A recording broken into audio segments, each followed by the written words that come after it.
Thanks to Manly Bands for supporting Film Spotting. Manly Bands helps men find wedding bands that fit their personality and their budget with unique and stylish designs. To get 21% off your first Manly band or an upgrade, go to manlybands.com/filmspotting or use promo code filmspotting at checkout.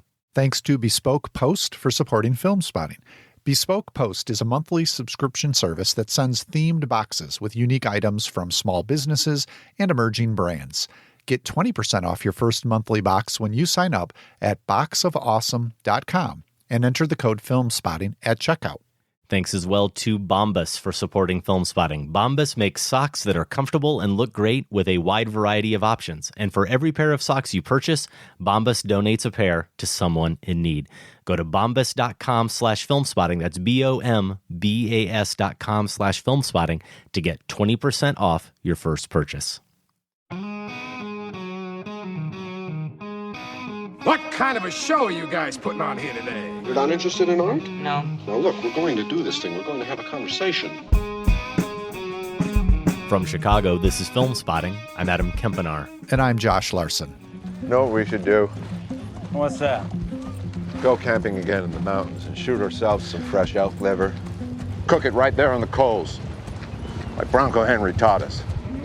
Add Bronco Henry to the pantheon of great unseen movie characters along with Rebecca, Mort Guffman, and the Blair Witch.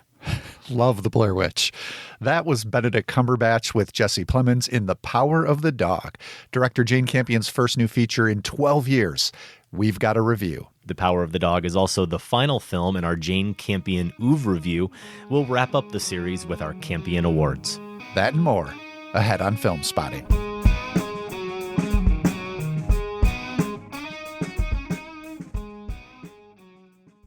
Welcome to Film Spotting. You know, it would be some sort of cosmic irony, Josh, for our Jane Campion Oeuvre review to conclude with the award for Best Lead Performance going to Benedict Cumberbatch. I mean, not what anyone might have predicted, but I'll say this right now. It's on the table. It has to be. But Campion, of course, and her filmography filled with perhaps the greatest collection of female lead performances of any director. We will see how we come out in that category later. Campion's latest, The Power of the Dog, does get us all caught up on the director's 8 feature films. We will share our picks for Best Lead and Supporting Performance, Best Scene, our favorite Campion moment, and our Best Picture. But first, that elk liver is ready to eat, so let's get to our review of The Power of the Dog. A man was made by patience and the odds against him. For what kind of man would I be if I did not help my mother? Peter!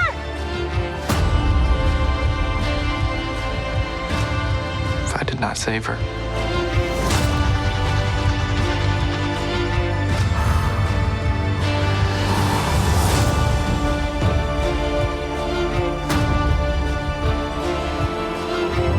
Sort of a lonesome place out here, Pete, unless you get in the swing of things. What is it with Jane Campion and pianos, Adam?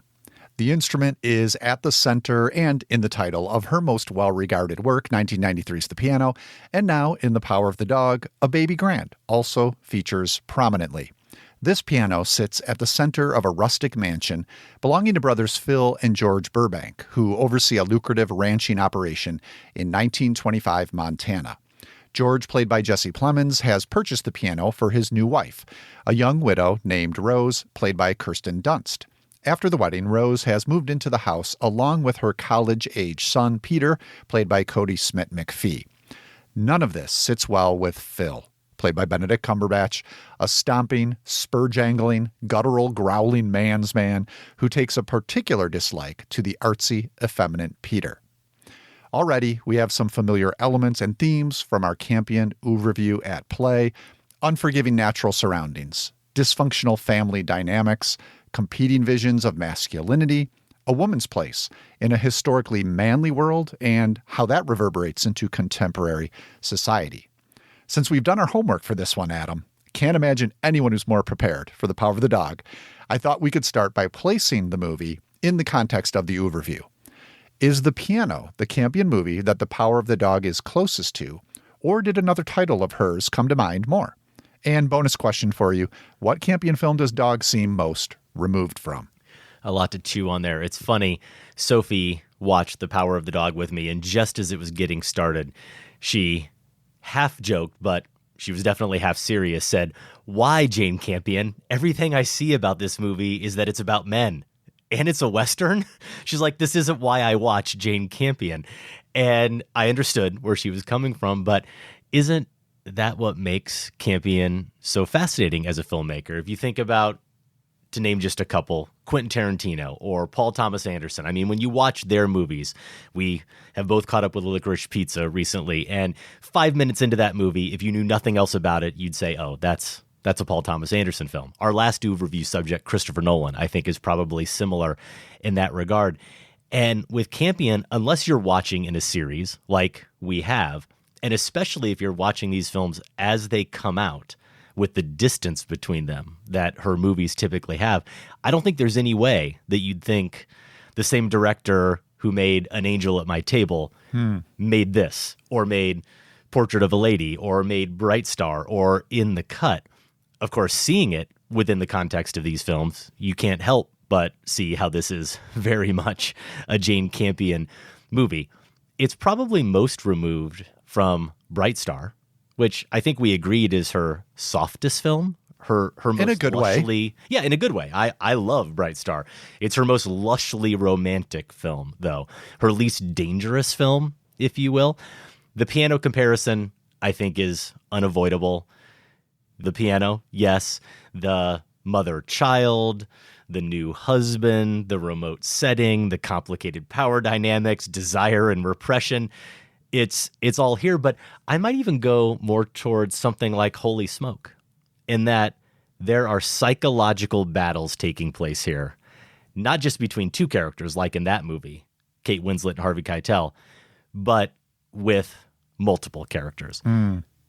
Cumberbatch's Phil is very much trying to win, and Dunst's character is very much losing, unlike Winslet's character in Holy Smoke, who certainly turns the tables on the man who thinks that he has control over her or who can dominate her. But this is really one of the main reasons I think The Power of the Dog is such a remarkable film. The complexities of all of these relationships.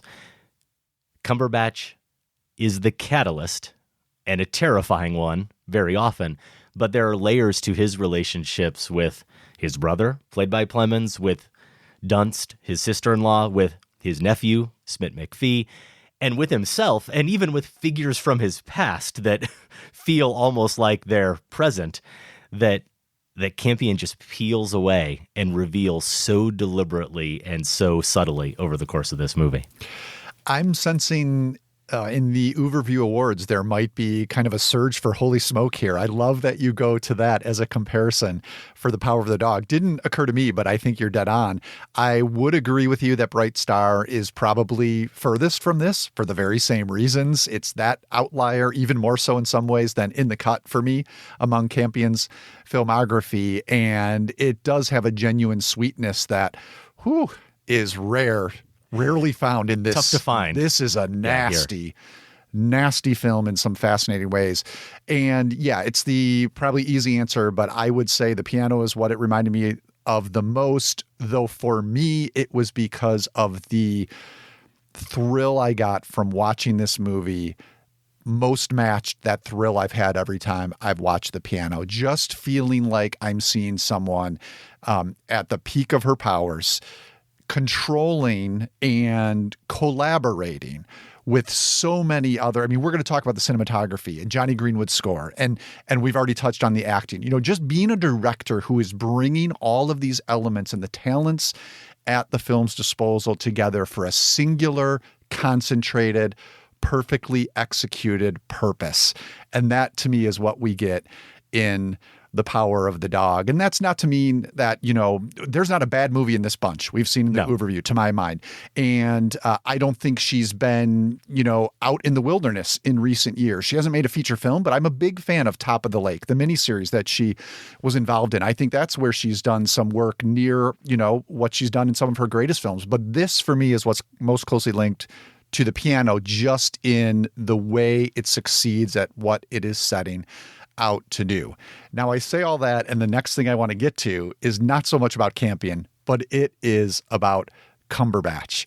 I think, Adam, fair to say maybe you're a slightly bigger fan of him than I am. I don't know. We've never really wrestled with him. We've probably touched on him here and there. I'll just say that I've always had a little bit of a reserve where he seemed to me like always a showboat, even in roles that maybe aren't requiring that. And I didn't watch a ton of Sherlock. My Debbie and my older daughter did, and I caught glimpses of it here and there. And that seemed like a perfect match to me because that Sherlock, from what I saw, was kind of a showboat too, right? He was showing off in his intelligence. And I think what we've got here is a perfect match of Cumberbatch, a showboat actor in a showboat role, because the more we learn about Phil, we learn that he is performing as well. Mm-hmm. But what a performance, even before we realize that. The ways... Start with the voice. You got a sore gut? No. You act like it pains you to hit two words together. I swear he's trying to do a riff on John Wayne, purposefully, in many line readings. That's very funny. It's a little more, you use the word terrifying, and I think that's right, threatening and rumbling than John Wayne, but something about the cadence reminded me of John Wayne. At the same time, the way he whistles in certain scenes recalled Robert Mitchum playing the false preacher in The Night of the Hunter. Mitchum there had kind of a menacing purr, which I think Cumberbatch brings too. But that's all, secondary really to how he carries himself. I don't know if I've ever seen anyone walk this ramrod straight across the screen and with such purpose. Like, he is a beeline. He knows where he's going to go. He has a reason for going there, and he doesn't have a second thought that he might need to be heading anywhere else. It's just this supreme confidence about where he's going, what he means to do. Now, that all sounds a little bit showy, but how about the little touches Cumberbatch gives us? The early scene where they're at the restaurant, where at this point Kirsten Dunst just works. She runs this restaurant. They're not married yet, and he's brought the cowhands there for dinner. At the end, there's a slight moment between him and George where Cumberbatch just stands and delicately twirls the chair he had been sitting at. That gives you this sense of there is more to this guy than the spurs we hear and the growling we hear. There's a delicacy to him that is somehow more disturbing. And of course, as the movie expands, we learn more about him, stuff we probably don't want to spoil. It just falls perfectly in line with what we maybe sensed about him. And that gives Cumberbatch a chance to explore more layers to this character, who is definitely not just like the villain in this movie. I don't think at all. Right. Well, you would have to label him that way, I think, because our sympathies lie with some other characters, certainly more than him. And he is a character who is usually, for no good reason that we can tell, threatening other characters. But you're right. There are, as I said, complexities to every character in this movie. I will note, before I launch into my praise for Cumberbatch, that I've long said here on the show that my sense of the size of a performance and your sense often seem to be at odds. So what you consider a little showboaty maybe isn't what I consider showboaty. That said, I think you're mostly right here. There is a size to Cumberbatch's performance here, and I think what really struck me the most is, for being as threatening as he is, and sometimes it's with his words, it really is mostly just with his physicality. You touched on it a little bit, but it struck me, Josh, almost like Jane Campion might have given him the direction: I want you to be someone whose first impulse all the time is to assault everyone around you. It is always to assert your power and be prepared, or act as if you are basically smacking them in the face the moment you interact with them, or the moment you interact with them and they do something that you don't like, or that puts you off, or that harms you emotionally in some way. But here's the trick. You can't actually do it. At no point can you actually ever act on that maybe sadistic impulse. You will never in this movie actually be able to raise your hand at another character, because he doesn't. That's one of the surprises of this movie. The big surprises for me is that despite how filled with dread and tension it is. And despite how often he is assaulting other characters, he never actually does hurt anyone else in a physical way. You keep waiting for him to use his hands on other people the same way he uses his hands so skillfully when he's out acting as a cowboy, when he's working on the ranch, and he never does. And I think that ties to this double life he's leading, and I think there are multiple double lives here. One I'm thinking of in this context, Josh, is the more sophisticated, vulnerable side of him, the guy who we learn later studied the classics at, I think it's Yale, right? At an Ivy League school. I believe so. It's almost like he's constantly trying to assert himself, and he does have this natural talent for what it takes to function within this space, and yet it's maybe not his natural milieu. So he is someone who is always absolutely performing, and just that sense of him through looks, through his countenance, through simply the way he sits sometimes, it feels as if he is actually hurting the person across from him without ever actually doing it. Oh, man, the way he sits. How about that shot of him in the barn, which is where he would retreat? This is his space, right? Just like man-spreading as you've never seen anyone man-spread in those, whatever it is he's wearing, you know, the chaps or whatever you call them. And I think that's the same scene where we don't quite see him because it's dark in the barn until he lights his cigarette and it kind of the flame illuminates his face. And that's a slap. I love how you describe that. Lighting that cigarette is his slap. In a way, every time he enters a room, especially if Rose is in it and he's the one coming in, just entering the room is a slap. And as you're talking, it strikes me, yes, I think the only time we see him physically raise his hand is against a horse.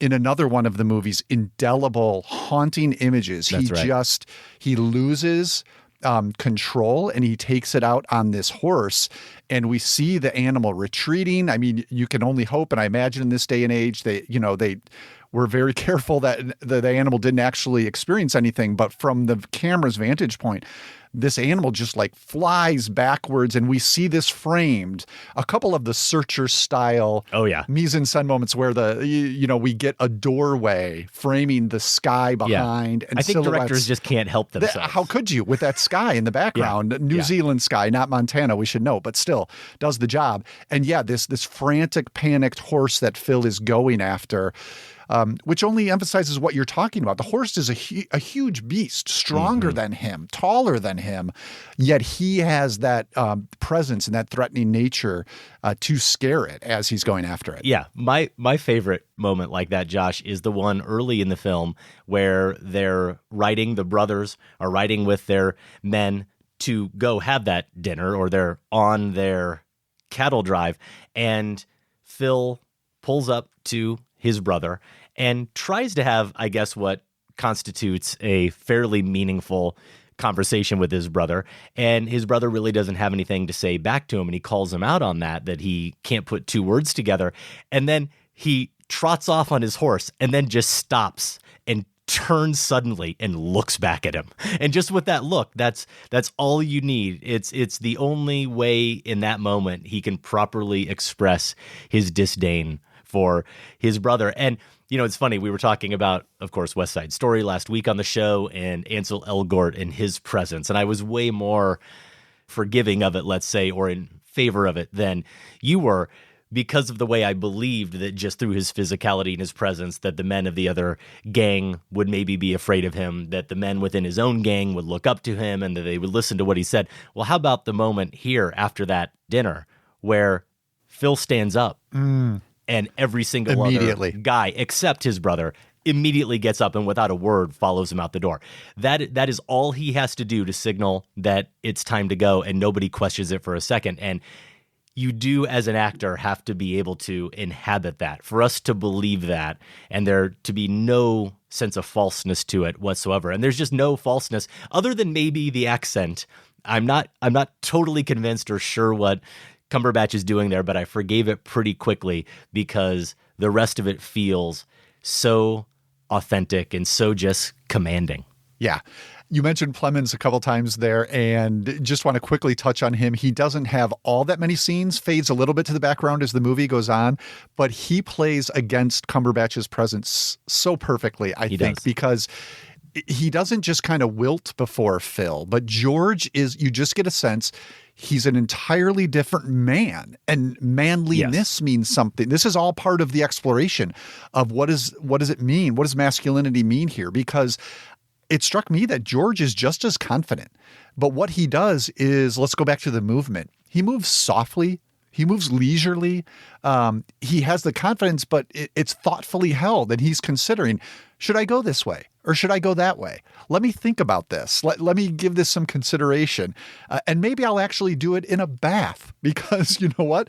Baths are nice. It's civilized to take a bath. And then Phil comes striding in like, what are you doing? And they have a great argument later about Phil stinking, And I just love how Plemons plays off this. And I think he and Dunst have a couple of nice scenes together as well. I'd be really curious to hear what you made of Dunst's performance, Adam, because, we've alluded to this, how at the start of the show, how strange it feels to have really a male lead in a Campion film.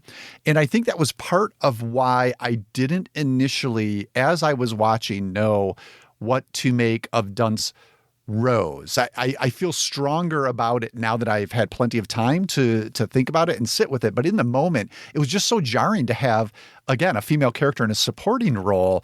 And I think particularly Rose being, I would just say, not one of the indomitable Campion women. Not Kate Winslet's Ruth or Holly Hunter's Ada, but maybe, or even Carrie Fox's Janet Frame, but maybe something along the line of Nicole Kidman's Isabel or Meg Ryan's Franny, who are women who are a bit adrift and unsure of where their place is. Did Dunst work for you? Yeah, Dunst definitely worked for me. I agree with you that there is something, for lack of a better word, odd about watching a Campion movie and not have the major female character, and she is really the only major one here, not push back, to not take on that kind of Holly Hunter in the Piano type persona or Kate Winslet in Holy Smoke, and be a little bit stronger.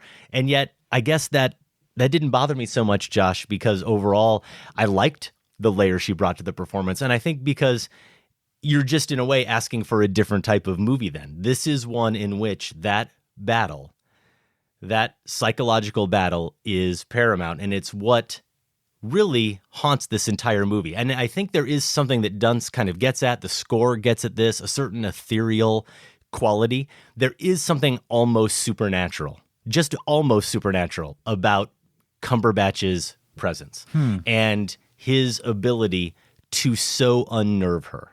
The moment she steps foot in that house, she knows who he is, she knows how he is, and she knows that he is going to treat her with contempt.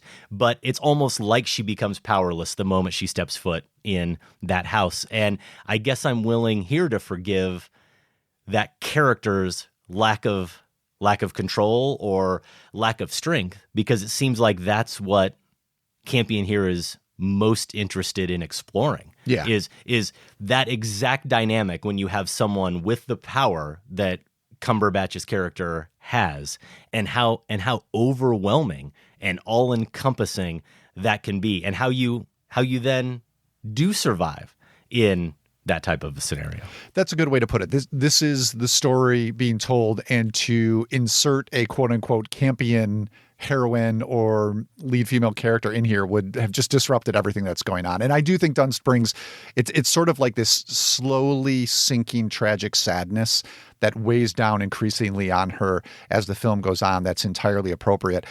And I have to say, she and Cumberbatch have maybe, I think, the powerhouse scene in this movie, which has a haunting quality because it reminds me of Hitchcock, things like Rebecca even, but this is after she's moved in. She's trying to play this piano, feels the pressure George has put on her to become this different version of a wife. Here's a gender role element to the movie, right? Is George's expectations of her as a wife is that she's going to learn to play this piano in a way that will entertain guests. And we learn that she's previously played a piano at like a movie house, but different style. And so she's trying to relearn those songs. And here we get, as we watch her stumble, again, this cavernous mansion surrounded by like animals who have been hunted, hanging on the walls, all this manly stuff, leather chairs, and then you have this piano, you know, a more feminine item, let's just say, than what is surrounding her. And she's struggling to play. And then we hear from upstairs, Phil, it's already been established, he has a banjo, very skillfully plucking the same notes. Like he's got this mastered. You know, he knows how to do this, and teasing her from upstairs that she can't accomplish this. And that is a haunting. He is literally haunting her, to your supernatural point. And I love the camera movement here. Here's where the Hitchcockian stuff comes in, is that every time we're watching Rose, right, from maybe 20 feet away, and we're moving in on her, she's playing. Every time she stumbles, Campy just pauses the camera. It stops. And it just accentuates that same sense we have in our hearts, is like, you can do it. You know, if your kids have ever taken piano lessons, it's that same feeling, like, you can do it. You can get through this piece. And then they stop and you're like, oh, and that's just accentuated by the camera movement. And it happens like 3 times. It's just brilliant. It is a brilliant scene. And how about the one, speaking of haunting scenes, where he is haunting her, one later where she is out back and she thinks she's being unobserved, and he's actually up looking out a window at her, but she can't even really see him. It's more that she can feel him there in that space. And I'm going to go back to the piano and banjo scene just for a second, because another thing I love about that scene so much is that it's not just him sort of upstairs and her downstairs and him doing what she's trying to do, but much better than her, and so that oppressing her. I think Campion's playing with the class dynamic a little bit there too, in this sort of double life aspect, in that she comes from this poorer background. Obviously, he thinks she's a cheap schemer.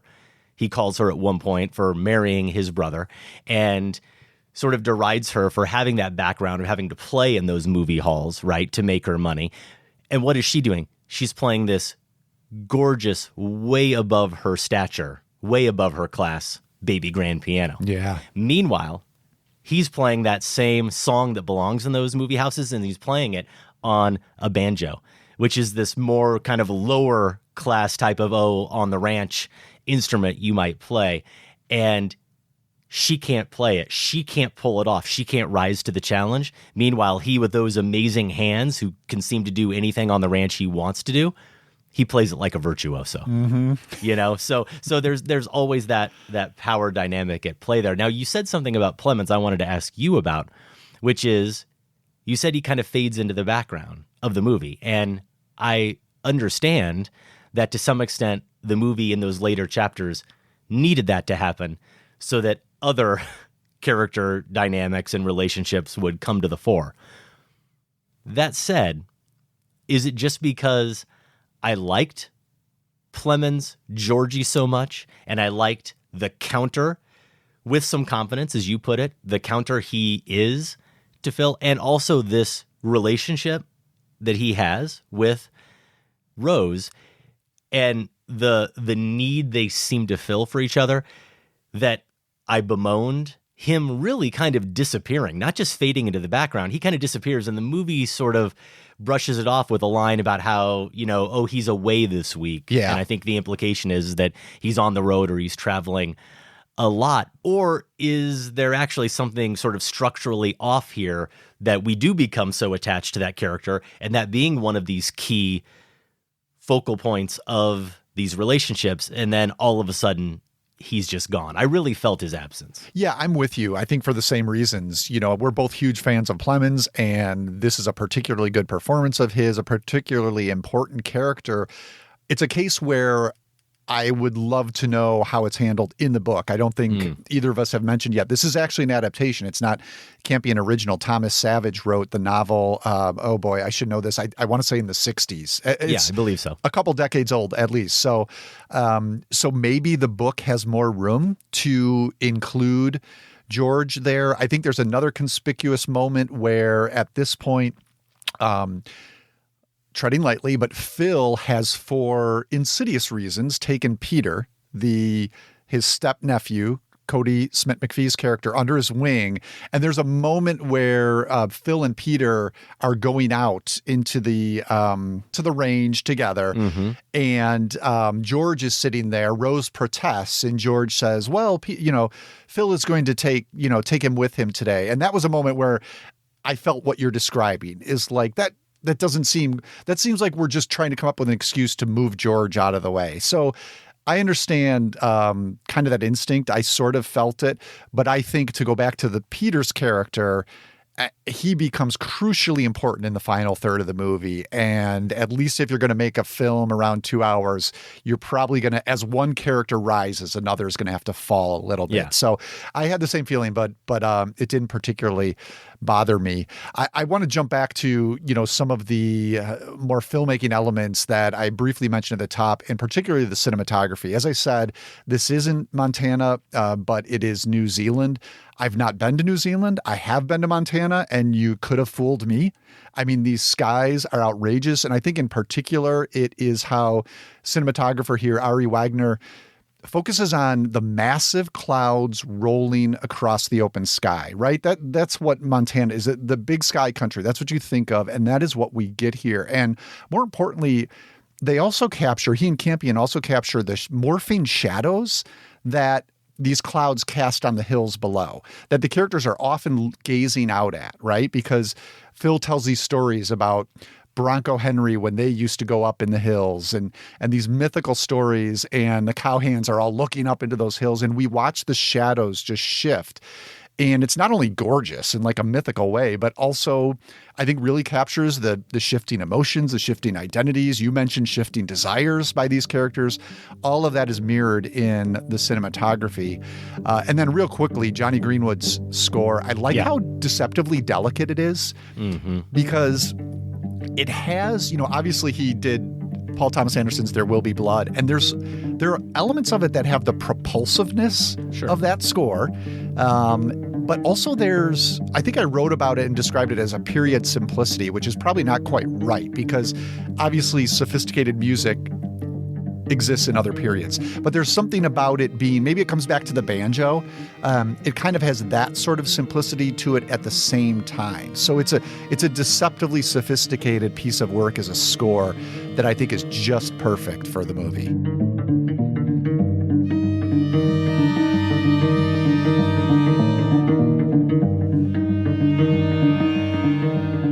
I do think you're onto something in the way that score is at times sort of plaintive, and to use your word, delicate, and yet it is also otherworldly.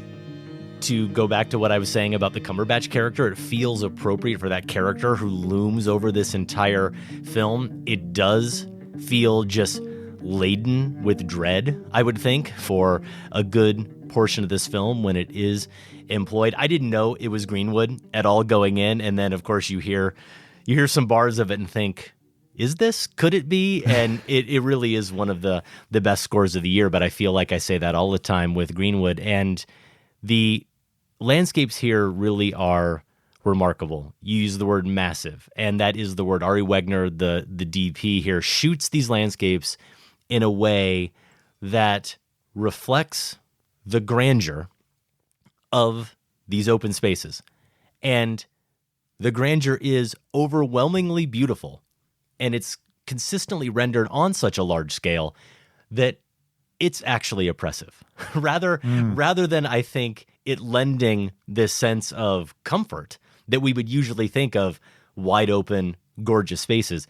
It's actually so large, and these characters are so often so small in the frame that it feels oppressive. It feels isolating. Yeah. The loneliness of these characters is heightened because you are always aware of the distance between, again, characters, between different spaces in the foreground and the background. We have been in awe throughout this series at Campion's visual choices and her editing, and also the lighting and the compositions. But this film is visually striking on another level, it seems. Yeah, it's a true Western on top of everything else. Like, this is a real Western that visually even stands along the greats, I would say. I'm so glad you liked it this much. I got to say, I figured you would, but after it hit, got all the critical praise since it debuted at, I forget which festival, a couple months ago. But then after it hit Netflix, you started to see some shoulder shrugs popping up here and there. And I just started getting more and more nervous. Like, are you please. subtweeting our producer Sam right now? I have repressed that. So there are some Sam responses to movies I just bury deep down in my soul because I can't recognize them, and I'm afraid this is one of them. But he wasn't alone. Sam wasn't alone. You know, there were others who were, and he didn't slam the film at all. He had a very sort of generous. I've struggled with this. a generous dismissal. It was kind of a dismissal. But for me, this is a movie that I look forward to seeing again because you know all of those details are there and all of the connections. Hopefully some of them you made on the first watch will all become even more evident on the second. And some of those layers and some of those secrets and some of the character behavior that maybe in the moment you don't quite follow will unpack itself for you on that second watch. That's absolutely true. I squeezed in a second watch, and I've never been known as someone who, like, in any mystery movie, I'm putting the mystery ahead together while I'm watching it. You know, it usually takes me a little bit to catch up, and that was the case here. Like the stuff that clicks, which we've danced around for good reason. We don't want to spoil it. In the moments after this movie ends on a rewatch are so brilliantly laid out. I'm sure others will see it the first time through, but then you can appreciate the construction of this thing even more, which is I think just immaculate. The Power of the Dog is currently playing in limited theatrical release, and you can see it exclusively on Netflix. Will The Power of the Dog win any of our Campion Overview awards? Our picks plus Massacre Theater are next. Stay with us.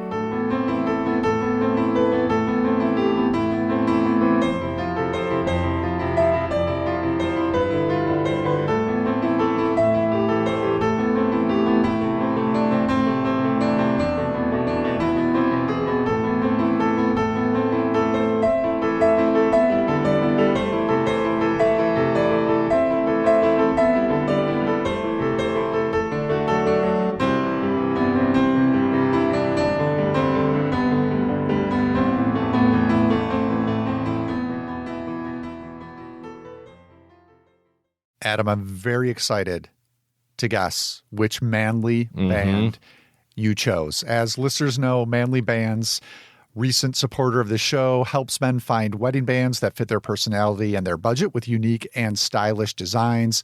They were kind enough to offer us each to try Manly Bands, select one of their rings from the wide variety that they have on the website. So we thought, let's do that. And let's do it without telling each other. Pick one, order it, receive it, and see if we can guess what the other person ordered. And there is actually a pretty wide selection. If you go to Manly Bands and check it out, they have materials like meteorite, carbon fiber, wood, antler, Damascus steel, even dinosaur bone incorporated into these bands. So they're really creative. If you want to be creative, you can even customize your band from scratch. So you choose the style, you choose the material, the inlay, the sleeve, engraving, even the finish, and then you have your own unique band. Once you've selected it, you can get free shipping worldwide. There is a 30-day exchange policy and a free warranty. Plus, with every order, you do get a free silicone band. So, Adam, last time you guessed me, you had 3 guesses. Yep.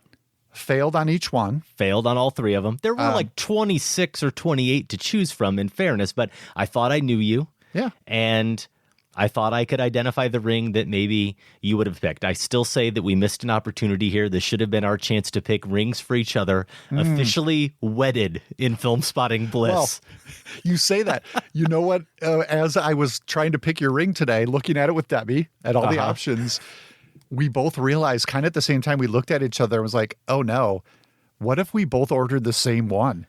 It's kind of the same thing, right? Right. But I don't think that happened. I think we chose separate bands. So as we're doing this, listeners should go to manlybands.com/filmspotting. And that way, as I name these options, you can get a good look at what I'm selecting. Adam, I think you did this too. I didn't go with the name. I didn't go with the description. They're very descriptive. There's descriptive text for each of these bands. So you could try to personality match, but I kind of chose the aesthetics. What do I think Adam Kempenaar would choose? I've got 3 options here. If I nail it right out of the gate, tell me. All right. My first choice, The Fitzgerald features black zirconium. Here's the description. It's hard looking this good, but don't worry, you'll be in good company with this ring. Go score a single malt scotch and crystal chandelier. Did you select the Fitzgerald, Adam? I do like scotch. I think the Fitzgerald is a nice looking ring. It was not my selection. Okay. How about, you're going to love the title of this one. The Savant.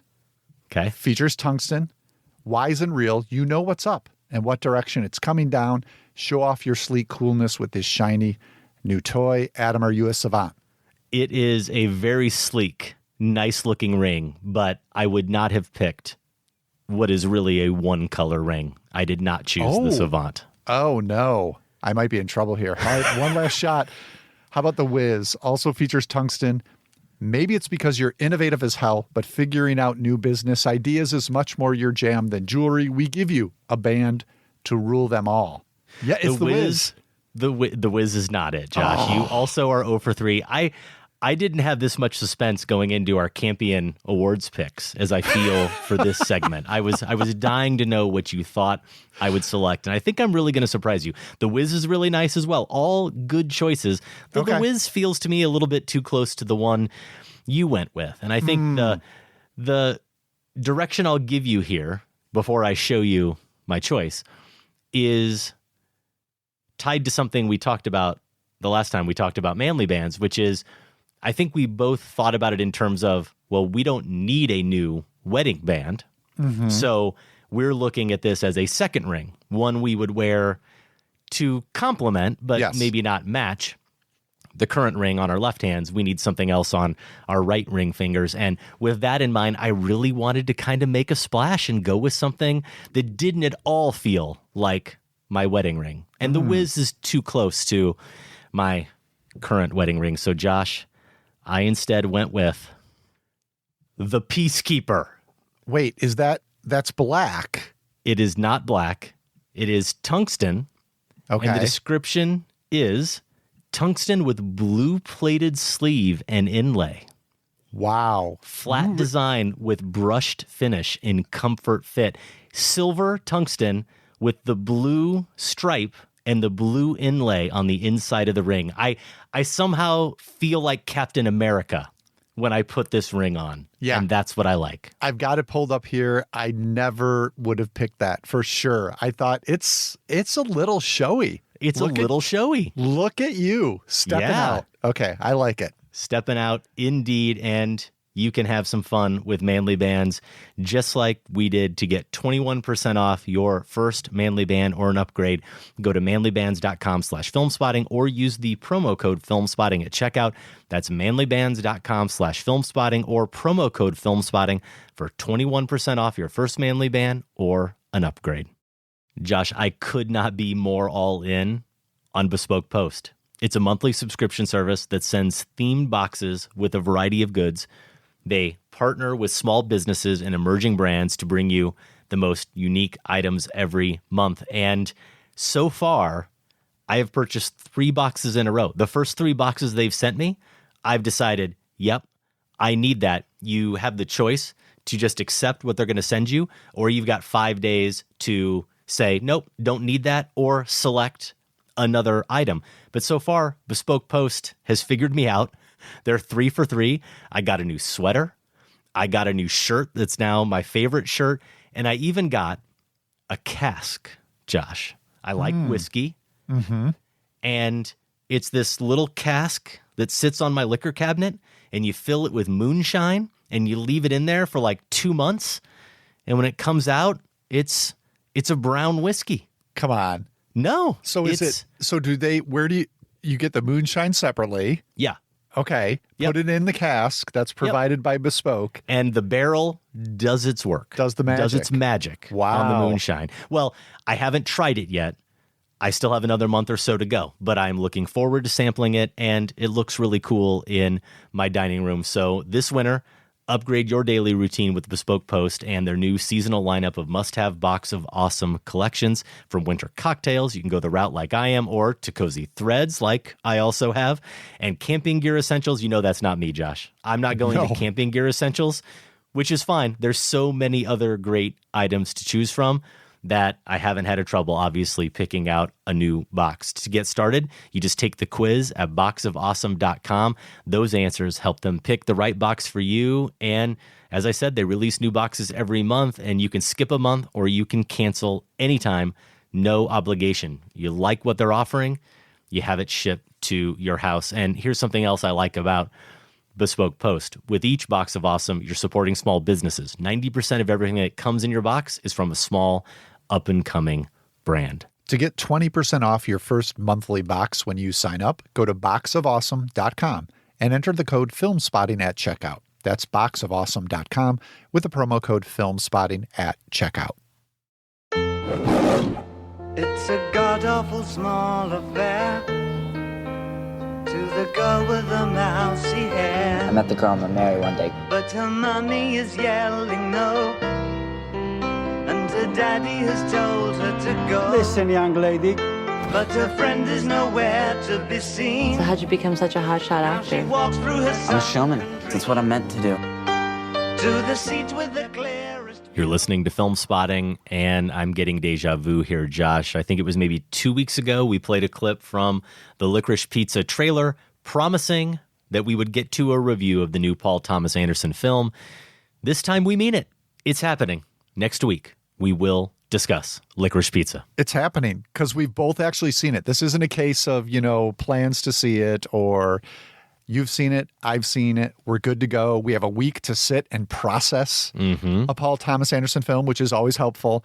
And yeah, we're going to do it next week. That's right. We have both seen it on the big screen, lucky enough to have that opportunity. And we both may even get a chance to see it again, though not on the big screen, but a second viewing of any Paul Thomas Anderson film prior to review, I think is always what the doctor ordered. Yeah, for sure. Yeah, you're going to pick up so much just by watching it a second time. Licorice Pizza opens wide in theaters on December 24th.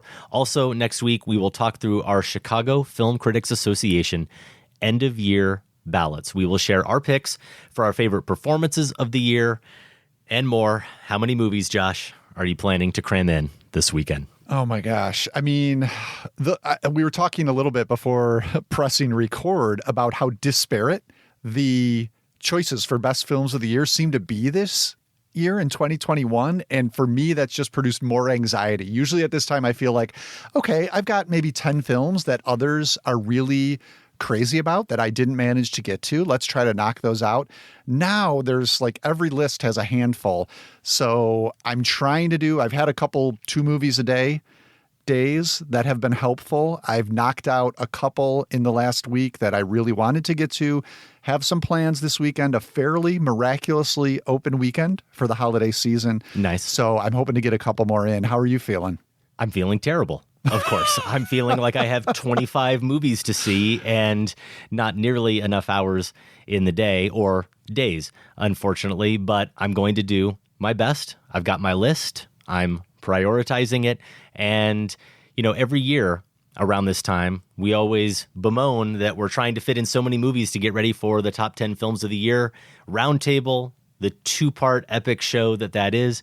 And we say, well, we should just really take at least a week off in December. We should just take the entire month of December off, Josh. I'm putting it out there now. Let's just do that. The whole month, we're just going to watch movies, and we'll get someone else to sit here and host the show. Can we do that? I mean, I'd be all for it. It would definitely make it easier to catch up on these titles. Okay, well, if you'd like to fill in for us next December, send us an email, feedback@filmspotting.net. Now that my demands have been met, I have had a chance to see Licorice Pizza. We can release the results of our PTA poll, which asked you, what is your favorite, not the best, Paul Thomas Anderson film? We will share those results and your feedback on next week's show. You can vote in our current deeply flawed Film Spotting poll now at filmspotting.net. We want to know, we always ask this around this time of year, what is your favorite film of 2021? And the flaw comes into play, Josh, in that usually there are some movies, like some of the titles we're going to give you, that have stood the test of time over the course of the year. They're the titles that you start to see right about now popping up on some top 10 lists, or people still talk about on social media as having a lot of affection for. But there's still a bunch of movies, to our last point, that we haven't seen yet.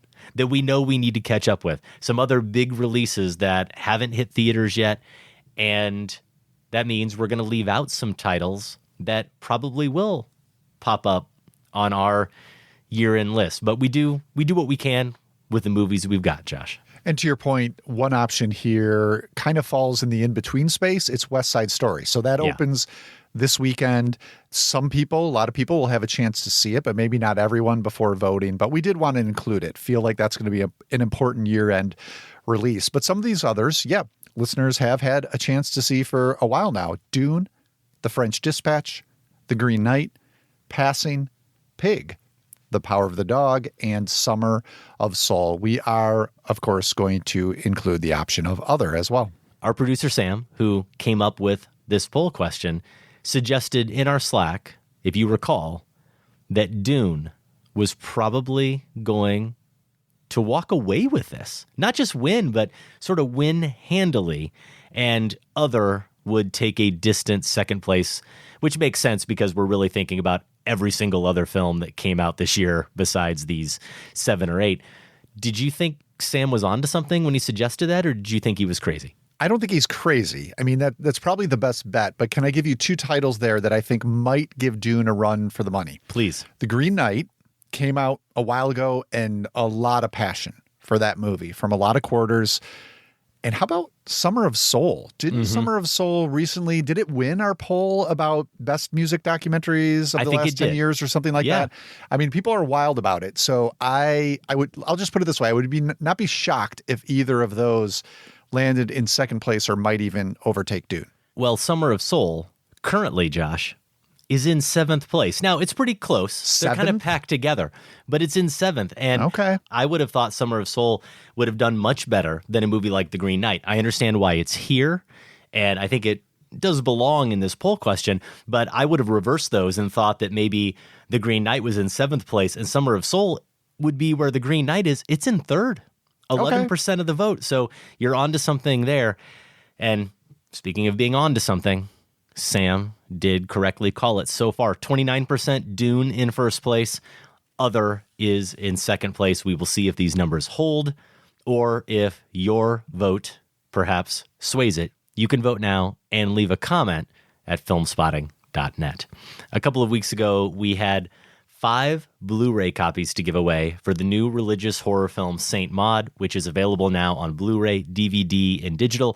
The debut film from writer-director Rose Glass is a shortlisted Golden Brick nominee, and we're excited to give 5 copies away to 5 random winners. We asked them this question, which proved to be quite hard and on one level a little bit confusing. I'll get to that after we share the winners. We asked, which is your favorite Golden Brick winning film? So we've had 11 or so years of handing out this award, going back to 2009 and the Duncan Jones film Moon. Of all the movies we have anointed Golden Brick champion, which one is your favorite? Josh, let's read the winners. Our first winner is Jesse Van Hoy from Shoreline, Washington. Jesse said, I have to go with The Act of Killing. I had never seen a documentary like it before or since. Austin Holden said simply, Columbus, the Kogonada film. Another winner here is Rich Sinfio. My favorite Golden Brick winner is Tangerine. I'm a queer person, and seeing queer stories in film is very important, especially when it involves trans women of color. The actresses who play Cindy and Alexandra give incredible performances, and the movie as a whole highlights the struggles trans women of color often face, especially when they are sex workers. The bond queer people develop as they find their chosen family is so important for young queer audiences to see, and I feel like this movie shows that no matter how much abuse the world gives you, your chosen family will always be there to lend you a wig after you encountered the worst of American society. It is one of my most recommended films whenever anyone asks me for one, and it gave us Sean Baker at his best. Thank you, Rich, for that. John T. in Riverdale, New Jersey says the correct answer is Dogtooth. Or is it Moon? It's definitely Moon, but it's also definitely Dogtooth. Okay, my final answer is Dogtooth, John says. And our last winner is D. Aaron Schweigart from Bellevue, Kentucky. My favorite Golden Brick winner that I've seen is probably Moon, though Sound of Metal was close. And even though you didn't ask, my least favorite is Dogtooth, which is one of the times I most passionately disagree with the host regarding my feelings of the film. I hated it. I don't know, that just seems unnecessary to throw that in there. Yeah, I almost want to throw out his prize for that, but Aaron was one of the 5 randomly chosen winners. We appreciate everyone who participated in the contest. To all of our winners, email us, feedback@filmspotting.net, include your mailing address, and we will get that copy of Saint Maud sent out to you. I said it was a little confusing because several people, Josh, submitted answers that were not actually Golden Brick winning films, though they were Golden Brick nominated films. I think we specified winning films, not just films that were nominated. And in some cases, we got entries that were other films by the directors of Golden Brick winning films. And that's fine. They were all eligible. Turns out they weren't randomly selected, but for me, they were all eligible. It means that they so associate that film and that filmmaker's work with our show, Josh, or at least that's how I'm choosing to interpret it, that it's all good. Well, and I just like, it kind of shows you we do pick a winner, but really the whole idea of having this contest, if you want to call it that, is to raise the profile of all the films we nominate. So if that's making these films kind of seep into the consciousness of listeners, even if they didn't happen to win, all the better. Well, we were both quite high on The Power of the Dog, reviewing it in our last segment. And if you can't get enough Campion, over on our sister podcast this week, it's part 1 of their model males pairing. They've got The Power of the Dog with 1972's Deliverance from director John Borman.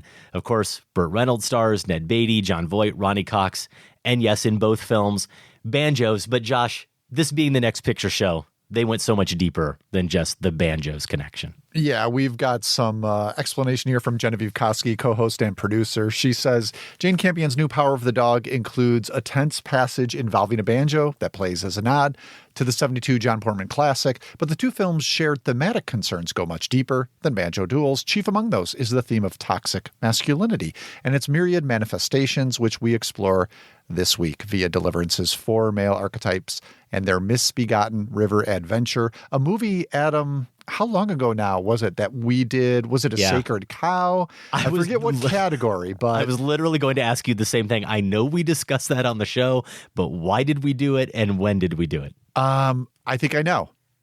Could it have been Burt Reynolds passing? Is that possible? It might have been Burt Reynolds passing. Okay, let's go Either with way, that. A movie that I think I will just say was much more than sort of the reputation that I always knew. My impression of the reputation, let's say. It was a very different movie than I thought I was getting into. And maybe I can say like a better one too. Really good film, Deliverance. Yeah, definitely worth seeing if you haven't. The Next Picture Show is hosted not only by Genevieve Koski, but Tasha Robinson, Keith Phipps, and Scott Tobias. New episodes post every Tuesday wherever you get your podcasts. And you can find more info at nextpictureshow.net. One way you can support our show is to join the Film Spotting family over on Patreon.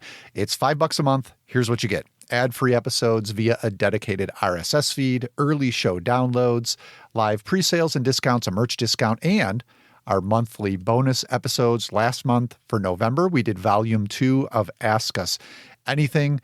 Basically talked about how much we like to fight and a few other topics. Or not. So if you've always been curious about that, you can hear it in our bonus episode for November. This month, we're going to expand upon part of next week's show. So we're both members of the Chicago Film Critics Association. I believe our first round ballots, Adam, are due early next week, right around the time we'll be recording. Yeah. So we're going to hash out some of those categories on the podcast proper, some of the major ones, and then we'll continue the discussion for bonus, talking about we got to nail down exactly which ones, but maybe best score, maybe best editing, maybe best cinematography. Some of the minutia that we do have to vote on, that will all be covered in our bonus episode for Patreon supporters. You can sign up and become one of those Patreon supporters now at patreon.com/filmspotting. All right, let's get to Massacre Theater, the part of the show where we perform a scene and you get a chance at winning a Film Spotting t-shirt. A couple of weeks ago, Adam and I massacred this scene. Forget it. No. I know what you say. Tell me what you say. Well, it's just that risotto costs us a lot. And it takes you a long time to make. I mean, you have to work so hard to make, And then we have to charge more. So, I think take it away. Sure. Good. Really? Yeah, that's good. Bene. Grazie. Okay. Maybe instead we could put. Yes. Tell me. Well, I was thinking. What do they call it? You know, is come si dice? Manicotti? No. Is hot dog? Hot dog? Hot dog! Yeah, hot dogs. I think people would like that. That was Tony Shalhoub with the hot dogs and Stanley Tucci in Big Night from 1996, written by Tucci and Joseph Tropiano, directed by Tucci and Campbell Scott. Along with that massacre, we reviewed House of Gucci, Tick, Tick, Boom, Spencer, and we presented our Golden Brick shortlist. So why that scene from Big Night? Here's Tom Kuzmarskis. He says, I knew the answer as soon as the word risotto was uttered. It's the wonderful Big Night starring the irreplaceable Stanley Tucci and the magnificent Tony Shalhoub. This being the film Massacred is a bit of a coincidence for me as I just bought Tucci's new memoir/cookbook. The connection to the show has to be the varying Italian accents in House of Gucci, but might it also have to do with this week being Thanksgiving? I mean, who wouldn't want Thanksgiving dinner prepared by Primo and served by Secondo, surrounded by good friends and family? Yeah, I could put off the turkey for a year if I was going to get that. No problem. Tim in Denver also had risotto on his mind as one of my favorite films. You may recall my writing in before about the omelet scene. I recognize Big Night by the end of the first line. While I love the scene you massacred, when I think of risotto in that movie, what first comes to mind is Primo flipping out about a lady wanting spaghetti with her risotto. It's become a thing in my family to call out anyone who wants two starches. I think that movie had that impact on all of us. I never contemplated the dilemma of having two starches on my plate until I saw Big Night. Tim continues, as far as connections go, my immediate thought was that it was the directorial debut for Stanley Tucci and Campbell Scott, and I really think it should get a retroactive Golden Brick. There's also the fact that you open the show with a review of a movie about a family with Italian origins by a director with the last name of Scott. Finally, there's the connection that surely many of your listeners were, like me, preparing their own feasts while listening to the show. Finally, David L. Williams, he's in Bellefonte, PA, says, as someone whose voicemail about this movie was featured on the show, I'm legally obligated to enter this week's Massacre Theater. The film is Stanley Tucci and Campbell Scott's Big Night. No shade on your accent work, gentlemen. I mean, even Ian Holm lapses into a weird Cockney version of Italian at one point, saying, he don't want on his plate, which is his version of he don't want on his plate. Thank you, David. If we only occasionally lapse in our accent work, I will be very proud. Reach into our brimming film spotting hat and pick out this week's winner. Our winner is Jacob Stout from Asheville, North Carolina. Congratulations, Jacob. Email feedback@filmspotting.net and we will set you up with your very own Film Spotting t-shirt. Would that it were so simple. Would that it were so simple. Would that it were so simple. Would that it were so simple. My dear boy, why do you say that? Why do you say twere? Well, you should say it like I said it. We move on now to this week's edition of Massacre Theater. I think there's one clear tie-in to our show this week. Maybe Sam, our producer, had some other things on his mind. And even if he didn't, we know you, our listeners, will come up with 7 or 8 connections that we did not. Are you ready for this, Josh? Are you ready for a little bit more accent work? Yeah, a little bit. I'm excited. We have a guest performer with us. That's right. An unnamed guest performer, or are we going to... Yeah, maybe an uncredited. We'll see how he does, and we'll see if he earns a credit. Okay, how about that? Okay. Good. You're going to start it off. I'm going to give you the action. Are you ready? Give me a minute. Okay, I'm ready. And action. I've got news for you in case you hadn't noticed. I wasn't hit by a train, and I have traveled many a weary mile to be back with my wife and 6 daughters. 7, Daddy. That ain't your daddy, Alvinell. Your daddy was hit by a train. Penny, you stop that. No, you stop it. Vernon here's got a job. Vernon's got prospects. He's bona fide. What are you? I'll tell you what I am. I'm the paterfamilias, and you can't marry him. I can, I am, and I will. Tomorrow. I got to think about the little Warver gals. They look to me for answers. Vernon can support him and buy him lessons on the clarinet. The only good thing you ever did for the gals was to get hit by that train. And scene. Get that kid an agent. Oh, yeah. Okay, we'll go ahead and give him credit. Connor Kempenaar making his first appearance here on Film Spotting. I mean, not only did he nail his line, but he helped you elevate your game. Yeah, I feel like I think you did. Working with you. Thank you, Connor. You're welcome.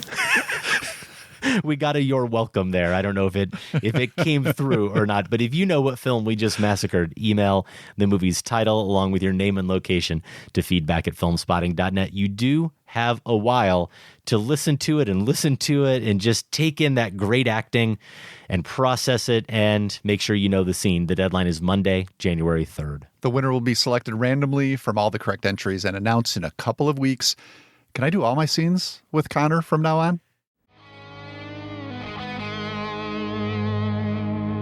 Nothing will probably make me sound more like a dad than what I'm about to say, but I am legitimately excited about getting socks at Christmas time, Josh, which is why I'm so excited to have Bombas on board as a new partner. I can't laugh too much because I'm kind of with you. It's just one of those things like I never bother to do for myself. Mm-hmm. So the family provides for me generally around the holidays, and I'm really grateful. Yeah, I'm maybe not as flamboyantly dressed as you sometime with your colorful pants, but I like to be a little colorful on the inside, or maybe just a little more conspicuous about it. I like to have the really flashy socks with maybe my more conservative dress, Josh. Okay, I can respect that. I like that look.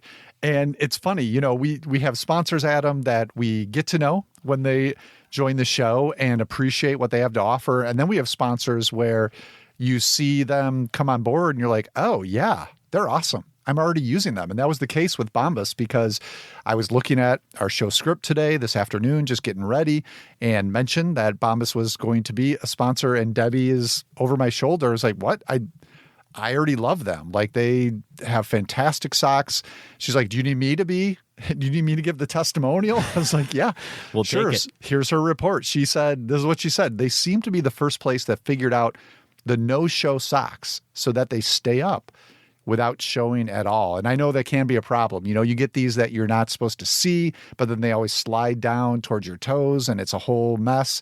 But yeah, according to Debbie, Bombas has figured that out. She said they're one of the first pairs I reach for when I want a pair like that. So there's your first person testimony. So here's my question for you though, Josh.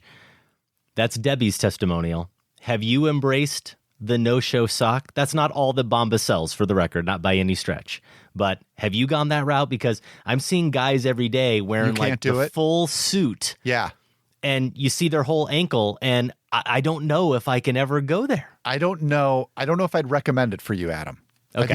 I think you should stick with the flamboyant. that feels like a shot, but okay.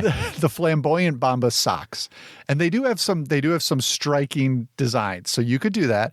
For me, yeah, I've tested those waters more in the summer, obviously, but have run into the same problem where it just looks bad if like they're creeping up above your dress shoe, right? But then if they don't stick, they're rolling down under. So I'm hoping to give some of those a try that Debbie talked about if Bombas has figured that out. But I did look at what they also offer, and I've got my eye on, I might have to nudge my family for the Christmas present, their color block set. There's a merino wool calf sock 4-pack that really has a good set of colors, nice designs.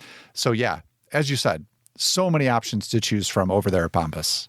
Yeah, for everything you do, there's a pair of Bombas socks, performance styles for every sport, holiday styles for when you're feeling festive, and plenty more.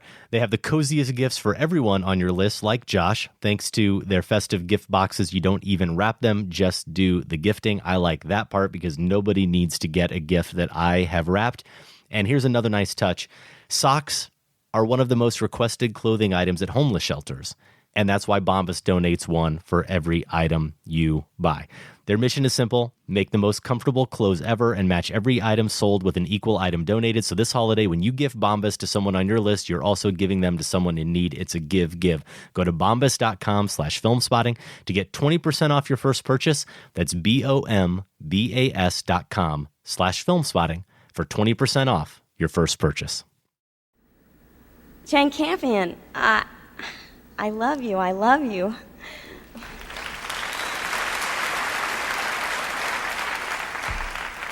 Thank you so much for giving me a character and an experience that was so difficult to say goodbye to, except that I don't have to say goodbye to it because it's everybody's now, and that is such a gift. And Michael Nyman. I definitely consider The Piano to be a gift. That's Holly Hunter accepting her Best Actress Oscar back in 1994 for her performance in Jane Campion's The Piano. Winning an Oscar, pretty big deal, Adam, but sort of pales in comparison to, winning. What are we calling these?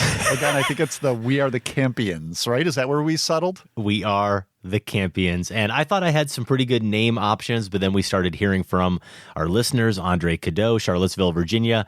Longtime listener said, when Josh mentioned the Pianos as a possible name for the awards, it made me think of the Ivories. Maybe someone can think of other possible connections, but it has a nice ring to it. It does, but then a few more came in. Amber Knoll said Grand Championship. The Championship Grand Final, something along those lines. And we also heard from Austin in Omaha, who said, while this suggestion for an awards title has almost nothing to do with any of Jane Campion's films, I feel that my autocorrect has been forever altered due to my Letterboxd reviews of her films and having to consistently change champion back to Campion. It's catchy, and for whatever reason, I feel like Harvey Keitel's P.J. Waters from Holy Smoke, my personal favorite film thus far, would appreciate it. I certainly enjoyed this dive into a filmmaker I had zero experience with preceding this review, and I look forward to catching up with The Power of the Dog. Austin adds that he looks forward to the podcast every week, even when Adam shirks the responsibility of catching up with what the rest of us went through with Eternals.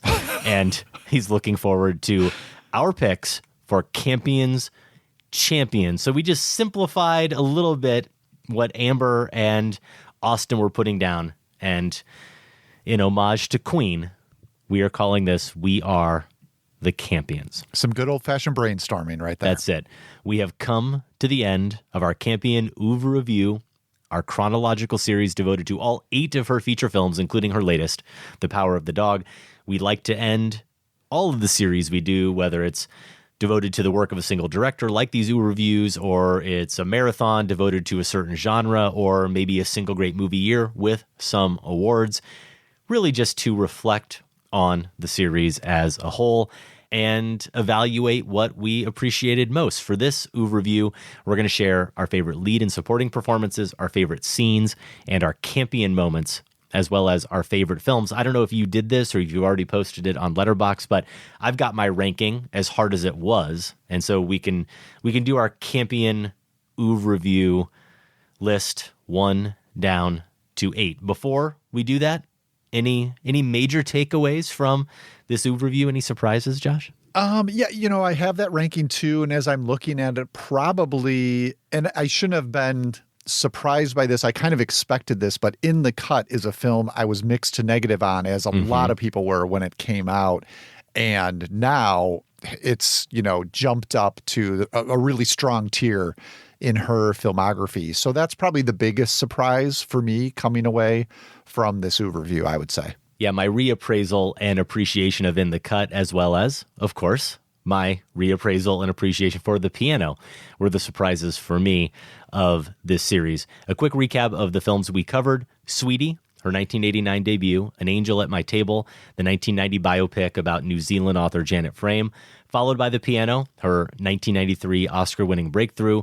That was followed by The Portrait of a Lady, Campion's adaptation of the Henry James novel. Then we did 1999's Holy Smoke with Kate Winslet and Harvey Keitel, In the Cut from 2003 with Meg Ryan and Mark Ruffalo, 2009's Bright Star about the relationship between poet John Keats, my man John Keats, and Fanny Braun, and yes, the new Power of the Dog.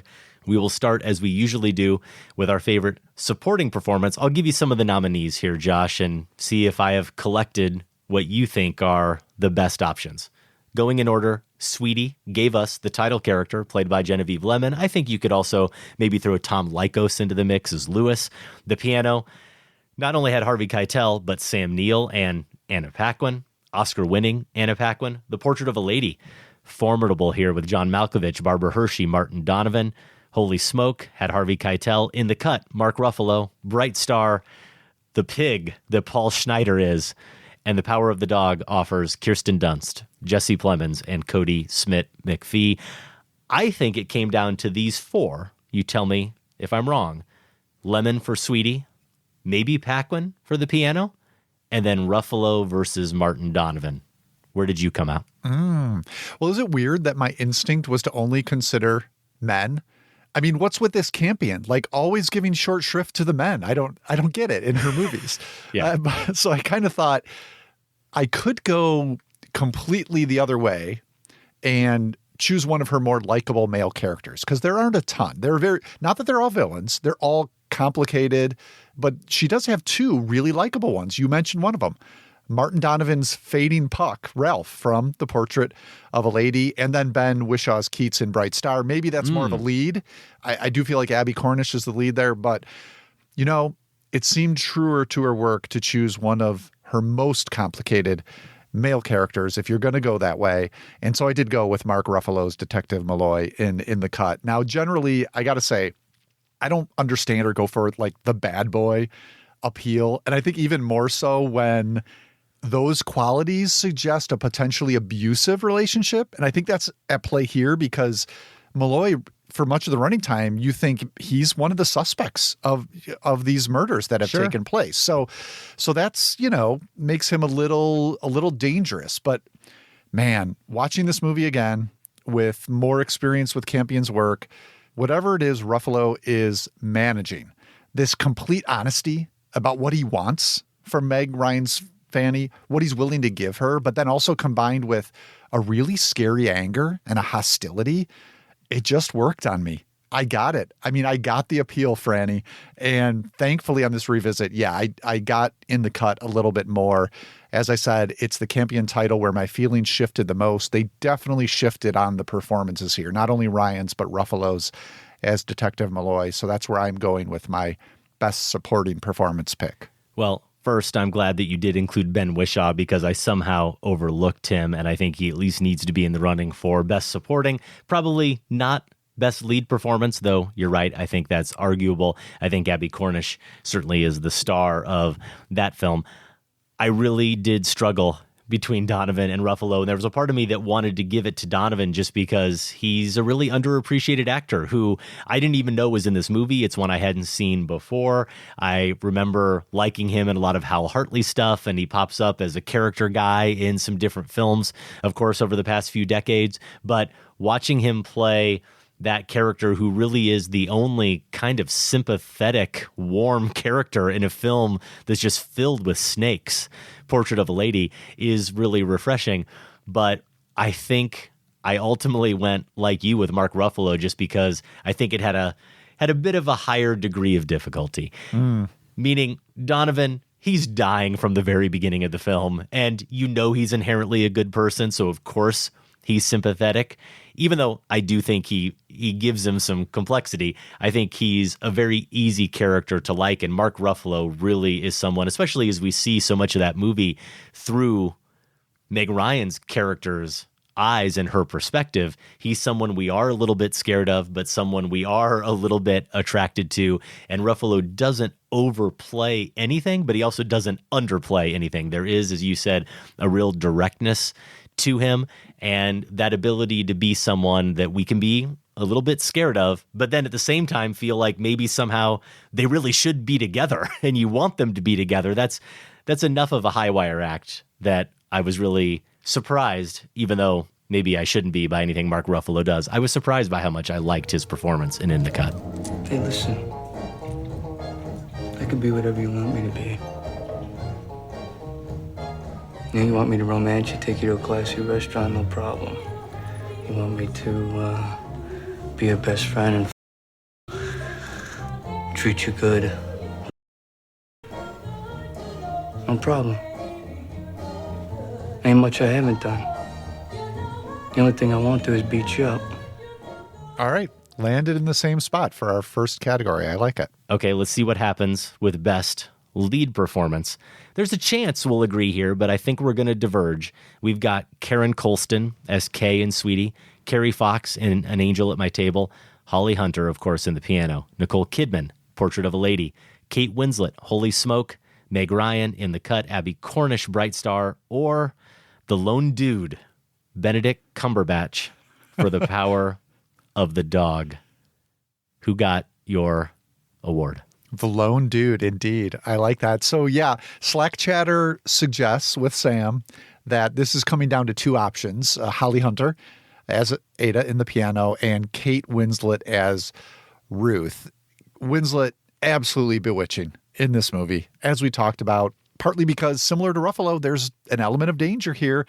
I mean, if he's the bad boy in some ways, she's maybe the bad girl in this scenario. And in this case, I really get it. She's fantastic in Holy Smoke. I would add Cumberbatch as equally deserving of consideration right alongside those two. And I'm really curious to see if that's where you're going to go, Adam. I'm going with Hunter. No surprise to anyone for reasons I'll get into when I talk about my favorite Campion scene. You know, it's just, I'm all in on that performance, but I can respect either a Winslet or a Cumberbatch pick. Which one of those two did you go with? Yeah, it was tough because not only were Hunter and Winslet and Cumberbatch probably my top three, I strongly considered Nicole Kidman, and I really like Meg Ryan and In the Cut as well. Another surprise for me over the course of this series, perhaps because, like a lot of people, I maybe couldn't quite handle on that first viewing seeing a new type of Meg Ryan. And now, of course, the more mature critic that I am, Josh, I could just appreciate the performance as a really good performance. I also really liked Abby Cornish a lot more than you did, I think, in Bright Star, and even Carrie Fox should be in the running. So you can't go wrong. Yeah, you Carrie cannot Fox go we wrong. need to mention. Yeah, in this category. But I am going Winslet for Holy Smoke. Nice. We devoted a fair amount of time to her performance and her character when we discussed that movie. And that way, again, that she embodies, like Ruffalo, those contradictions and those complexities. There is a naivete to her and an innocence to her that seems totally believable. And at times, she also suggests she's got a wisdom and just a worldliness that allows her to take over control in that film. Also, an incredibly sensual performance, and that's something she uses to her advantage against Harvey Keitel's character. And something else I know I said during our discussion of that movie, we don't get really any backstory on that character. We meet her in that opening, that great opening to the Neil Diamond song, where we see what she was like before she became part of this cult, and that's enough. There is enough just in Kate Winslet's performance to give us everything we need to know about what kind of daughter she was, what kind of person she was, what she was seeking, what is absent in her life. It's all there, I think, in the character she portrays, even though Campion doesn't devote time to it. She doesn't need to. Winslet gives us everything we need to know. Indeed. I love it. I'm never going to complain about more praise given to Kate Winslet. What do you like about me? Do you like my personality or do you like my breasts best? All right, Ruth, right now I like your breasts. It's just the way it is. You can't stop me from having sexual thoughts about you. Oh, yeah? And what do you think? What are your thoughts? They're private. Well, not the other night. How was it for you? A bit revolting. So that brings us to our favorite Campion moment. And a lot of times there's overlap in this category that we always do with any series, something that defines the filmmaker or the set of films for us and overall our best scenes or moments. But this category really is about getting at the heart of what we think Jane Campion's work is all about. And I thought I'd bring in some reinforcements, Josh. There was a big profile recently of Jane Campion in the New York Times Magazine, and the author says this: the piano offers a blueprint to Campion's creative preoccupations, the feminine confronting the masculine in exchanges marked by both violence and desire, the use of landscape to evoke psychological states, mothers and daughters, family units struggling with feelings of love, alienation and betrayal. Her films, and her one foray into prestige television, Top of the Lake, have in common a series of traumatized heroines in confrontation with terror, desire, and the sublime. Domestic spaces are full of intimacy and danger. Sex blows life wide open in starshine or devastation. The threat of violence glimmers around the edges of daily life, irradiating it. Do you think there's anything missing there from that paragraph? Oh, man, that's good stuff. It is. Who was that? That covers it. Jordan Kistner, I believe, is the writer. I will verify that in case I'm wrong. Nice. Yeah, I think, and here was where I instinctively went, though my winner, I don't know, we can debate whether it falls into this category, but I went with insert shots that capture those very things. I just thought back to, I think this is unique to her as a filmmaker, where she would drop in her movies images not needed, unnecessary for the narrative, the plot, whatever, but just little things she caught, or I don't know, maybe planned, that just evoke the exact thematic, emotional, psychological experience of what we're watching. So, Angel at My Table. Here are some of my nominees. Angel at My Table. When the adult Janet Frame returns home after the death of her father, we get a quick close-up of her stepping out of her pumps into her father's boots. I don't remember how long it lasts. Maybe it's more pronounced and it's like 20 seconds, but in my memory, it's like, a 3-second almost insert shot. Portrait of a Lady. We both keyed in on this one, Adam. That slow slide into slow motion that we get when one character smells a flower that's been given to her and another character notices how much she's investing in smelling that flower, and Campion employs slow motion. Bright Star, the butterfly on the handle of the door as it turns, and Power of the Dog, the paper flower, a couple of them in here, right? The paper flower that Peter, the college-age son, makes, and that Phil really abuses, you could say, in a couple of ways. And how about later in the film, that image of bloody hands being shoved into a pail of water?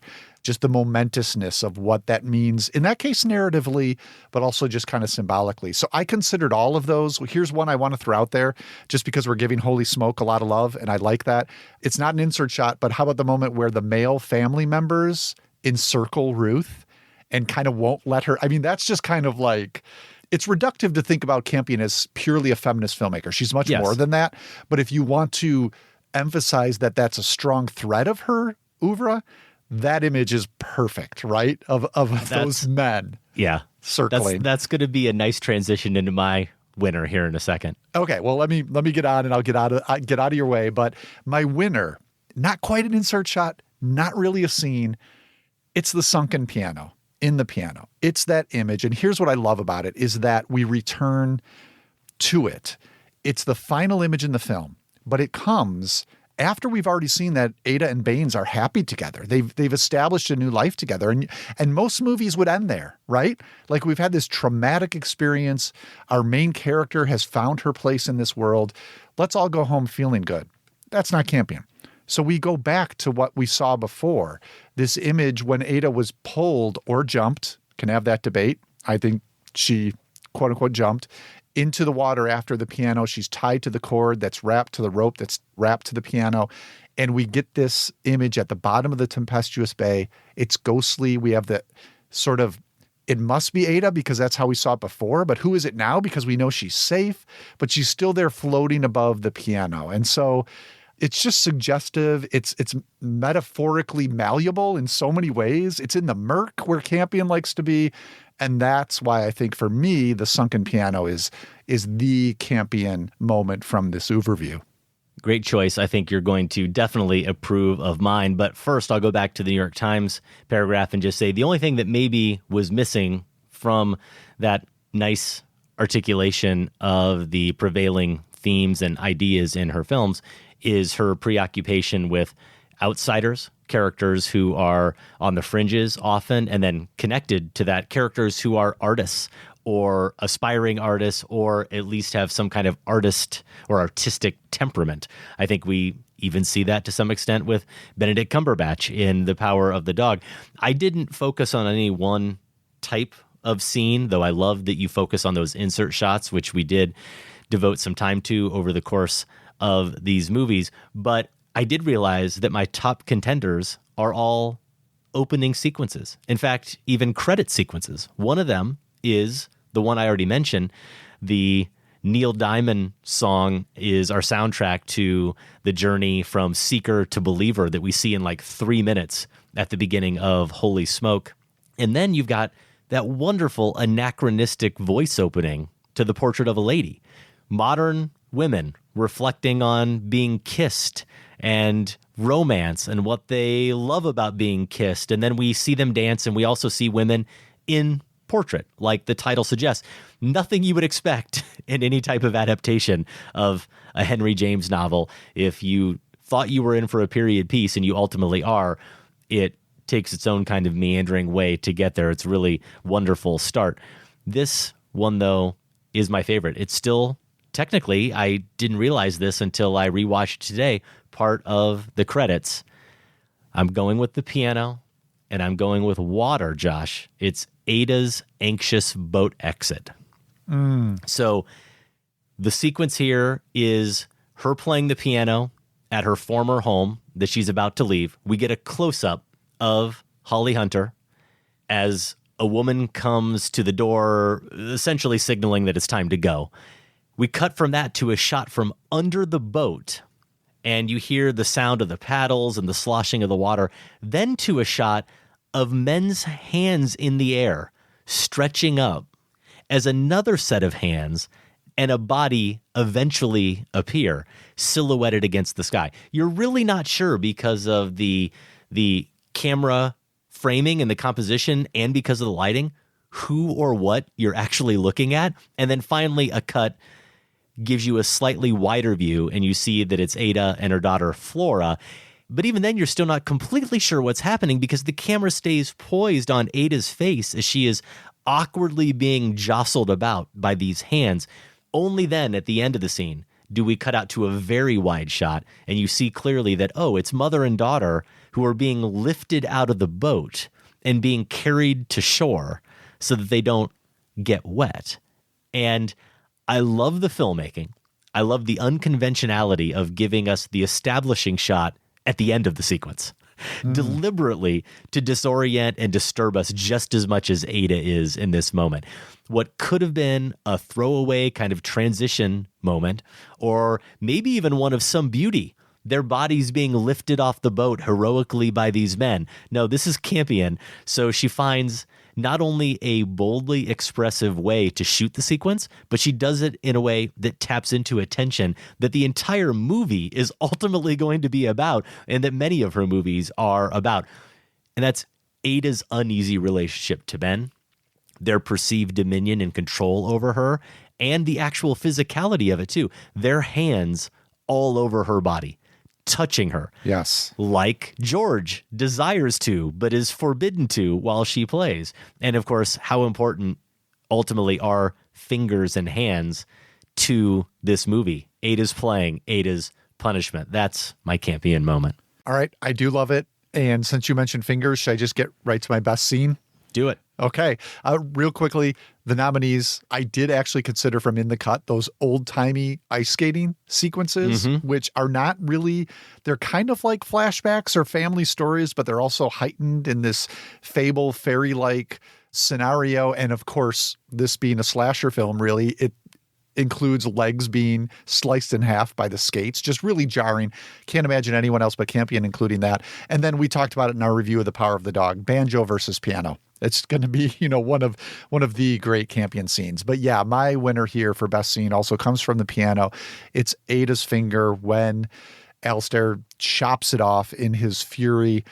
This is tied to my pick for Hunter. I talked about it at length in our review of the piano, so I won't go into it too much here, but just that terrible zen that Hunter goes into in the wake of losing her finger and the journey on her face to get there, right? From the shock to the pain to the despair to that strange sort of resolution that she finds.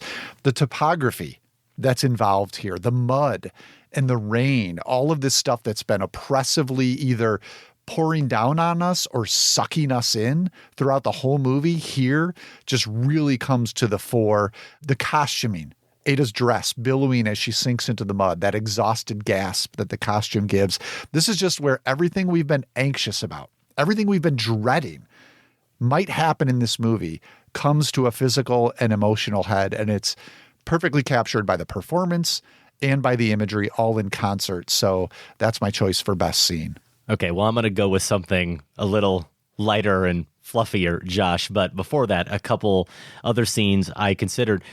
The introduction to Harvey Keitel's character in Holy Smoke, which is maybe the funniest single moment in Campion's entire filmography. I think you're right, actually. Yeah. And for a film that, spoiler alert, I did put at the very bottom of my ranking of Campion's films, even though there was a lot to digest and to praise, Portrait of a Lady, it gave me many moments and scenes that I thought were worthy of consideration. That Maya Deren inspired surrealistic travel montage that Campion gives us, the fantasy scene, that fantasy sex scene where she dreams about 3 different men kind of having their way with her. And you mentioned the slow motion look in the carriage as well. But ultimately, I had to give some love to my man, John Keats. I had to go with Bright Star, my favorite overall scene, The Room of Butterflies.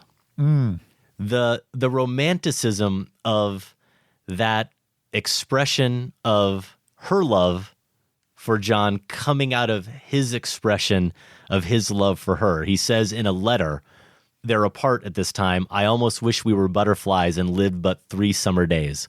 3 such days with you I could fill with more delight than 50 common years could ever contain. And what do we then see? Her in her bedroom with her little sister, and the room has now become completely overtaken by these butterflies that they have caught. And of course, this being a Jane Campion movie, the butterflies are really pretty to look at, and they're shot in a really pretty way. And even the colors on the wings of the first butterfly we see have the same blue tint to them that we see in the room and that we see in their dresses and that we see in some of the flowers throughout the course of the film. And something about her taking that so literally, understanding clearly the metaphor and understanding what he is suggesting, but being so taken with it, being so overwhelmed by it that she actually feels the need to bring it to life and surround herself with these butterflies is really, for me, the indelible image from that film and from all of Campion's films that we saw. Yeah, and that's obviously where that insert shot I referenced comes from, of the butterfly and the door handle, which complicates things, right? Which Campion is always trying to do. It's kind of like there's something to me about that closed door and just giving this sense of something blocking her from where Fanny Braun, from like where she would like to be. Even though she's immersed in this romantic, poetic environment with the butterflies, there's a reality as well in that door handle that's a part of what's at play. Okay, that brings us to Best Picture and our rankings of the 8 films that we watched as part of this series. Josh, take it away. All right, so this is nonsense, the ranking of filmmakers that we do. We always have to give that preamble, but I do think it's helpful, you know, for conversation to talk in terms of tiers. And it depends on the filmmaker. It depends how many films they've made. Campion doesn't have a bad tier. Let me reiterate. I've liked all of these films. I think for me, there's 3 different tiers among the 8. However, I would put The Piano and The Power of the Dog on their own, just like one of the all-time filmmakers. Again, clicking on all cylinders here for those 2 films. And then my next tier would be An Angel at My Table, In the Cut, big jump for In the Cut from the first time I saw it, and then Sweetie. I think those 3 are like, almost as close as those top 2. And then the last 3 that I thoroughly enjoyed, but I just think are working at a different level, would be Holy Smoke, The Portrait of a Lady, and Bright Star. So all of that to say, it really comes down to The Power of the Dog and The Piano. There's a chance, I don't know how many times I've seen The Piano, but there's a chance if I end up seeing The Power of the Dog as many times, maybe it'll overtake The Piano. I highly doubt it. I think it's just The Piano is still something about that male lead, I think, is always going to be the pure Campion experience. But yeah, for me, it's The Piano. That's all I'm going to say, because people are probably sick of me talking about it. So I'll leave it there. Well, I'm going to try not to take offense to Bright Star being at the bottom, though you will not get the same from my daughter, Sophie, who is still livid at your Letterboxd ranking. I know. She came out at me on the comments, and I felt terrible. Terrible. She is so all in on Bright Star, and she's my daughter because I am as well. I'm with you, though. I think I have 3 tiers, really, maybe 3.5. I'll explain in a moment. At the bottom is Holy Smoke and The Portrait of a Lady. Portrait of a Lady, 8. Holy Smoke, 7. I've got then the next tier, her first 2 films, Sweetie and An Angel at My Table, followed by this tier of 3 movies that I found almost impossible to rank. But for right now, I've got them in this order. In the Cut, 4th. The Piano, 3rd. And yeah, I'm with Sophie. I got Bright Star at 2.